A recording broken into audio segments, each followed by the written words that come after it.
వచ్చేస్తే ఇప్పుడు pan India సినిమాల సంఖ్య పెరిగిపోయింది. పాన్ ఇండియా సినిమా అంటే ఏంటి?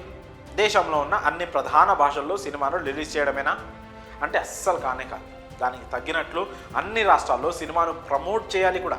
అప్పుడే సినిమాలో ఉన్న కంటెంట్ ఏంటో ప్రేక్షకులు అర్థం చేసుకొని థియేటర్స్ వైపు అడుగులు వేస్తూ ఉంటారు. ఇప్పుడు పుష్ప 2 విషయంలో బన్నీ ప్రమోషన్స్లో పాన్ ఇండియా ట్రెండ్ సెట్టర్గా నిలుస్తున్నాడు. ప్రమోషన్స్ అందరూ చేస్తారు, కానీ ఇలాంటి ప్రమోషన్స్ కేవలం పుష్పరాజ్కు సాధ్యమని నిరూపిస్తున్నాడు. ముంబై, మహారాష్ట్ర, బెంగళూరు, చెన్నై లాంటి మహానగరాలకు వెళ్ళి ఏవో 4 ప్రెస్ మీట్లు పెట్టి వారు అడిగే ప్రశ్నలకు సమాధానం చెప్పడం కాదని, ఎంత ఖర్చు పెట్టామో దానికి తగిన ఫలితం ఏ విధంగా రాబట్టాలో సాక్ష్యాలతో సహా పుష్ప 2 టీం నిరూపిస్తోంది.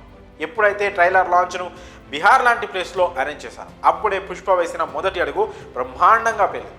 అసలు సౌత్ సినిమాలను అంతగా పట్టించుకునే ప్లేస్లో దాదాపు 2 లక్షలకు పైగా జనం రావడం మొత్తం ఇండియా దృష్టిని ఆకట్టుకుంది. దాని తర్వాత చెన్నై, కొచ్చి ఈవెంట్లు మరో బ్లాక్ బాస్టర్లుగా నిలిచాయి. తెలుగువారికి బన్నీ మీద ఎనలేని అభిమానం, సినిమాలంటే పిచ్చి ప్రేమ ఉంటాయి కాబట్టి ఇక్కడ అంతమంది జనం వచ్చినా కూడా అది మామూలు విషయంలానే అనిపిస్తూ ఉంటుంది. కానీ అసలు తెలుగు సినిమా మీద అంత హైప్ లేని ప్లేస్లో అంతమంది జనం రావడం అక్కడ మీడియాకు సైతం ఆశ్చర్యాన్ని కలిగించిన విషయం. ఈ లెక్కన అక్కడ ఓపెనింగ్స్ గురించి అసలు ఆలోచించాల్సిన అవసరం లేదు. ఎందుకంటే ఒక్క ఈవెంట్కి ఈ రేంజ్లో జనం వస్తున్నారంటే ఇక మూవీ రిలీజ్ రోజు ఎంతమంది వస్తారో అందరూ ఊహించవచ్చు.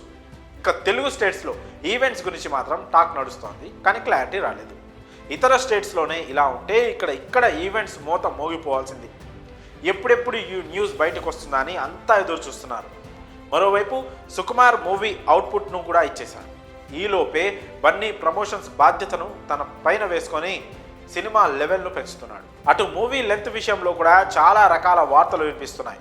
మొత్తం మీద సినిమాకు రావాల్సిన హైప్ కంటే కూడా ఒకంత ఎక్కువ హైపే వచ్చేసింది. ఇక రిజల్ట్ ఎలాంటి విధ్వంసాన్ని సృష్టిస్తుందో చూడడమే లేట్.